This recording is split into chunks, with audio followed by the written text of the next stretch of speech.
Eternal and എഫെമറൽ. ഈ പേരിൽ നിന്ന് തന്നെ തുടങ്ങാം. എനിക്ക് എഫിമെറ എന്ന വാക്കിൻ്റെ അർത്ഥം തപ്പിപ്പോയപ്പോഴാണ് എഫിമെറൽ കിട്ടിയത്.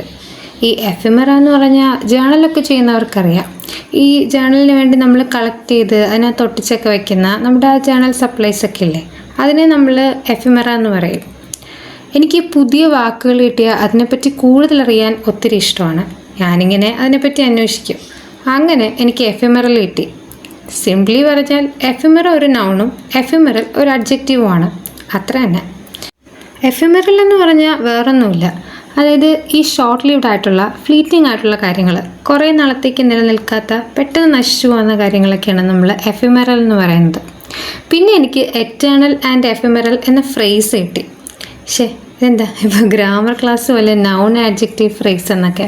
ചുരുക്കി പറഞ്ഞാൽ ഇത്രയേ ഉള്ളൂ. വളരെ പോയറ്റിക്കും ഫിലോസഫിക്കലും ഒക്കെ ആയിട്ടുള്ള ഒരു എക്സ്പ്രഷനാണത്. എറ്റേണൽ എന്ന് പറഞ്ഞാൽ അനശ്വരമായത്, അതായത് ഒരിക്കലും നശിക്കാത്തത്. പിന്നെ എഫിമെറൽ വേഗം നശിക്കുന്നത്. ഈ വേർഡ്സ് തമ്മിലുള്ള ആ ഒരു കോൺട്രാസ്റ്റ് ഉണ്ടല്ലോ, അതാണ് എനിക്ക് ഇത് ഇഷ്ടപ്പെടാനുള്ളൊരു കാരണം. എനിക്ക് ഈ കോൺട്രഡിക്ഷൻസ്, കോൺട്രാസ്റ്റ്, പാരഡോക്സ് ഇതൊക്കെ ഇത്തിരി ഇഷ്ടമാണ്. കാരണം ജീവിതം മൊത്തം ഇത് തന്നെയാണല്ലോ.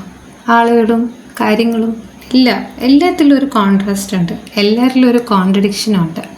അപ്പോൾ ആ പേര് തന്നെ യൂട്യൂബ് ചാനലിന് ഇടണം എന്നെനിക്ക് തോന്നി. കാരണം ഇപ്പോൾ ഏതൊരു ക്രിയേറ്റീവായിട്ടുള്ള കാര്യം എടുത്താലും അത് നമുക്ക് പെട്ടെന്നുണ്ടാവുന്ന ഒരു ഐഡിയയിൽ നിന്നാണ് വരുന്നത്. അതായത് നമ്മുടെ എഫിമെറൽ തോട്ട്സ്, നമ്മുടെ എഫിമെറൽ ആയിട്ടുള്ള ഐഡിയാസും. പക്ഷെ അങ്ങനെ നമുക്ക് വരുന്ന പല ഐഡിയ നിന്നായിരിക്കും പിന്നീട് നമുക്ക് എറ്റേണലായിട്ട് നിലനിൽക്കുന്ന പുതിയ പുതിയ ക്രിയേഷൻസ് ഉണ്ടാവുന്നത്. സോ അതും എനിക്ക് വളരെ ഇൻട്രസ്റ്റിംഗ് ആയിട്ട് തോന്നി. അപ്പോൾ അതാണ് ചാനലിന് പേര് വന്ന കഥ. പിന്നെ ഈ ചാനലിൽ ഞാൻ മാത്രമല്ല, ഞാനും എൻ്റെ അനിയത്തിയും ഞങ്ങൾ ഒരുമിച്ചാണ് സ്റ്റാർട്ട് ചെയ്യുന്നത്. ഞങ്ങൾക്ക് രണ്ടുപേർക്കും കുറേ നാളായിട്ടുള്ളൊരു ആഗ്രഹമായിരുന്നു ഒരു ചാനൽ തുടങ്ങണം എന്നുള്ളത്. ഞങ്ങളുടെ രണ്ടുപേരുടെയും ഒരു ക്രിയേറ്റീവ് സൈഡ് എക്സ്പ്ലോർ ചെയ്യുക, അതാണ് ഞങ്ങളുടെ ലക്ഷ്യം. ഈ വീഡിയോസൊക്കെ കാണുമ്പോൾ എന്നാൽ പിന്നെ നമുക്കൊന്ന് തുടങ്ങിയാലോ എന്ന് ഞങ്ങൾ വിചാരിക്കും. ഞങ്ങൾ പിന്നെ ഈ വിജയനെയും ദാസനെയും പോലെയാണ്, പ്ലാനിങ്ങിനൊന്നും ഒരു കുറവുമില്ല. ഞങ്ങളെയും കുറ്റം പറയാൻ പറ്റില്ല. ആകെ കൂടിയുള്ളൊരു ക്യാമറ ക്വാളിറ്റി കുറഞ്ഞ ആൻഡ്രോയിഡ് ഫോണും കൊണ്ടാണ് ഞങ്ങൾ ഇതൊക്കെ പ്ലാൻ ചെയ്യുന്നത്. എന്നാൽ ഞങ്ങളുടെ പ്ലാനിങ്ങിലെ ടെക്നിക്കൽ ക്വാളിറ്റിയൊക്കെ അങ്ങ് ടോപ്പിന് വെച്ചായിരിക്കും. പിന്നെ ആങ്സൈറ്റി, ഇൻസെക്യൂരിറ്റി, ടെൻഷൻ, അരിവട പൊരിവട നനനന അങ്ങനെയല്ല. എപ്പോഴും ഒരു റൈറ്റ് ടൈം വരാനാണ് ഞങ്ങൾ വെയിറ്റ് ചെയ്തിരുന്നത്. എന്നാൽ റൈറ്റ് ടൈം അങ്ങനെ ഒന്നുമില്ലാന്ന് ഞങ്ങൾക്ക് മനസ്സിലായി. എന്തെങ്കിലുമൊക്കെ ചെയ്യണം എന്ന് തോന്നിയാൽ ഉള്ളതൊക്കെ വെച്ച് അങ്ങ് തുടങ്ങണം, ബാക്കിയൊക്കെ വരുന്നിടത്ത് വെച്ച്. അതൊക്കെ അത്രയേ ഉള്ളൂ. ഈ ചാനൽ ഞങ്ങളുടെ ഒരു സെൽഫ് എക്സ്പ്രഷൻ ആയിരിക്കും. അതായത് ഞങ്ങൾക്ക് ചെയ്യാൻ ഇഷ്ടമുള്ള കുറേ കാര്യങ്ങളുണ്ട്. അതിലിപ്പോൾ പെർഫെക്ഷനൊന്നും വരണം എന്നില്ല. പക്ഷേ ഞങ്ങളുടെ ആ ഒരു ജേർണി ഞങ്ങൾക്കിങ്ങനെ റെക്കോർഡ് ചെയ്യാനും നിങ്ങളെയൊക്കെ ഒന്ന് കാണിക്കാനും ഷെയർ ചെയ്യാനും ഞങ്ങൾക്ക് ഇഷ്ടമാണ്. അതായത് പെർഫെക്ഷൻ അല്ല ഞങ്ങൾ ഉദ്ദേശിക്കുന്നത്.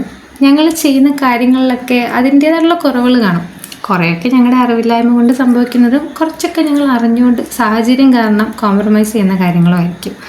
സോ പിന്നെ എന്താ ഇപ്പോൾ പറയുന്നത്, ഈ സോഷ്യൽ മീഡിയ എന്ന് പറയുന്നത് അതായത് എന്താ ഇപ്പോൾ പറയാം, because social media is a space where people are consciously aware that the things we do will be subject to judgement. ഇപ്പോൾ എന്തായാലും ഞങ്ങളെ ജഡ്ജ് ചെയ്ത് എന്നൊന്നും ഞങ്ങൾ പറയുന്നില്ല. പക്ഷെ ഞങ്ങൾ ശരിക്കും നല്ലൊരു കമ്മ്യൂണിറ്റി ക്രിയേറ്റ് ചെയ്യണം എന്ന ആഗ്രഹത്തോടെയാണ് ഈ ചാനൽ തുടങ്ങുന്നത്. ഇതൊരു തുടക്കമാണോ അതോ കുറേ നാളായിട്ട് ഞങ്ങൾ ചെയ്തുകൊണ്ടിരുന്ന ഇഷ്ടപ്പെട്ടുകൊണ്ടിരുന്ന പല കാര്യങ്ങളുടെ ഒരു കണ്ടിന്യൂഷനാണോ എന്നൊന്നും ഞങ്ങൾക്കറിയില്ല.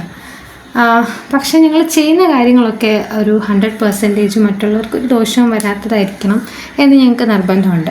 പിന്നെ ഞങ്ങളുടെ ചാനലിലെ കാര്യങ്ങളൊക്കെ കാണുമ്പം ആർക്കെങ്കിലും എന്തെങ്കിലുമൊക്കെ ഒരു ഇൻസ്പിറേഷൻ കിട്ടിയാൽ, എന്തെങ്കിലുമൊക്കെ ചെയ്യാൻ അവർക്കും ഒരു പ്രചോദനം ഉണ്ടായാൽ, അതായിരിക്കും ഈ ചാനൽ കൊണ്ട് ഞങ്ങൾ ഉദ്ദേശിക്കുന്ന ഏറ്റവും വലിയൊരു കാര്യം. പിന്നെ ഈ ചാനലിൽ കുറച്ച് ജേർണലിങ്, ക്രാഫ്റ്റ്, സ്കെച്ചിങ്, റൈറ്റിംഗ് അങ്ങനത്തെ കാര്യങ്ങളൊക്കെ ഉണ്ടാവും. എന്തൊക്കെയായിരിക്കും എന്ന് ഞങ്ങൾക്കും അറിയില്ല. ഞങ്ങളുടെ എല്ലാ ക്രിയേറ്റീവ് സൈഡും നിങ്ങളുമായിട്ട് ഷെയർ ചെയ്യണം എന്നാണ് ഞങ്ങളുടെ ആഗ്രഹം. ഇതൊരു നല്ല ജേണി ആയിരിക്കണം എന്നൊരു പ്രതീക്ഷ എനിക്കുണ്ട്. അതായത് നമുക്ക് കുറച്ച് നമ്മളെ ഇഷ്ടപ്പെടുന്ന കുറേ പേരുണ്ടാവുക, ഒരുപാട് പേര് ഉള്ളതിലല്ല കാര്യം. നമുക്ക് നമ്മുടെ ചാനൽ കാണുന്ന ആൾക്കാർ നമ്മൾ എന്താണ് ഉദ്ദേശിക്കുന്നതെന്ന് മനസ്സിലാവുന്നു, അത് കൃത്യമായിട്ട് അവരിലേക്ക് എത്തുന്നു. ഇതൊക്കെ തന്നെയാണ് ഏറ്റവും ഇമ്പോർട്ടൻ്റ് ആയിട്ടുള്ള കാര്യം. അത് തന്നെയാണ് ഈ ചാനലിൽ നിന്ന് ഞങ്ങൾ പ്രതീക്ഷിക്കുന്നത്. അപ്പം ഇങ്ങനത്തെ കുറച്ച് നല്ല കാര്യങ്ങളായിട്ട് ഞങ്ങളിനി ഇവിടെ കാണും യൂട്യൂബിൽ. ഇപ്പോൾ ഒരു ഇൻട്രൊഡക്ഷൻ വീഡിയോയിൽ എന്തൊക്കെ പറയണമെന്ന് എനിക്കറിയില്ല. അപ്പോൾ എന്തായാലും ചാനൽ ഇഷ്ടപ്പെട്ടാൽ നിങ്ങൾക്ക് ഞങ്ങളുടെ കൂടെ കൂടാം.